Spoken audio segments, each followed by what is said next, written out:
The Vibe at Vive is sponsored video content brought to you by MedCity News. Hello and welcome to the Vibe at Vive. I'm Marissa Plesha, reporter for MedCity News. I'm very excited to be here with Chris Fowler, CEO of TruBridge, a healthcare solutions company formerly called CPSI. Thanks so much for joining, Chris. Thank you, Marissa. So CPSI recently rebranded as TruBridge. Can you tell us a bit about why you decided to make this change and why you landed on TruBridge? Yeah, absolutely. So the first question, why we made the change, CPSI has been in business for 40 plus years now, and over the last 6 plus years, we've done a number of acquisitions and also diversified the products and solutions and services that we provide, and multiple brands associated with that. So we felt like we were at a point where it was time for us to clean that up. And make it easier for people to know who we are, what we do. And, we are focused on rural community healthcare and really wanted to get behind one brand to be able to do that. We chose TruBridge because it was a brand that we launched in 2013. So it has a little bit of weight behind it. It's the fastest growing part of our organization today. It has a great reputation behind it. And so we felt that it could carry the rest of the products and services that we have as well.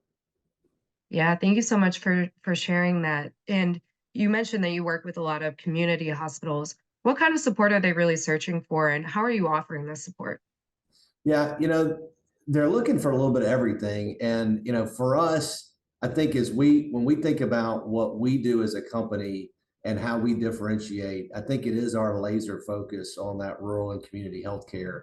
And we serve them in several ways. Obviously, where we got started was the EHR that we've been providing over the last 40 years, and more recently through the RCM, and being able to be the backstop for them to make sure that their cash collections are where they need to be, so that they can focus on their mission, which is patient care. So we really see it today in those two arenas, but continue to look for other areas where we have the opportunity to expand and allow them to be successful in providing their mission of patient care.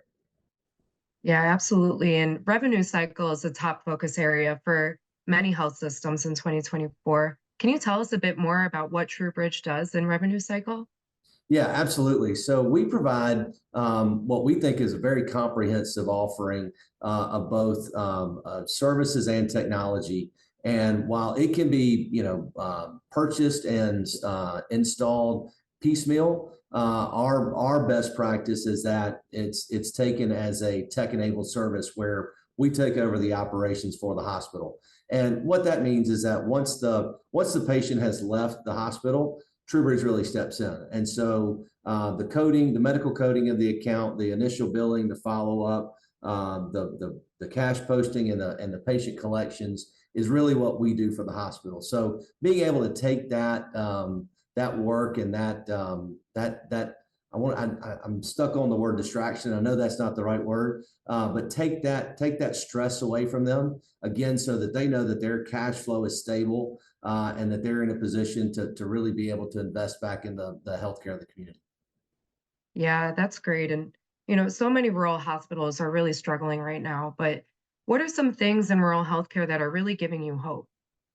Yeah, I would say more than anything is that, there will always be a need and a desire for healthcare in rural America. And as long as people continue to live outside of the metropolitan areas, which, I don't think that's stopping anytime soon, there's going to be a need for healthcare.